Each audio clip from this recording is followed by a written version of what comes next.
We work with communities worldwide. We have a whole bunch of different kinds of programs. So some of them are interventions to keep fishing nets from being cut away at sea. Some of them are ocean-bound collection programs. So that's the waste on its way to the ocean in areas that don't have proper waste management. So there's no infrastructure to get that trash properly managed. Those programs can be really important to turn off the tap on the new plastic that's going into the ocean each year.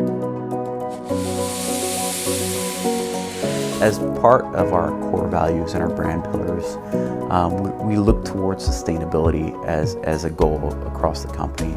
And this fixture line is no different. We focused on the ocean-bound and near-ocean plastics, 100% recycled, including all the other components too.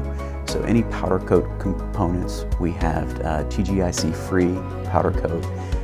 Our power cords are PVC free as well. So we're really looking towards that declare label and making sure that all the components we integrate into these fixtures are environmentally sound.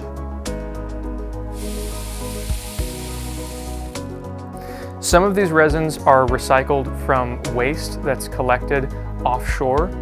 The majority of them are from waste that would have ended up in the ocean had they not been collected and recycled.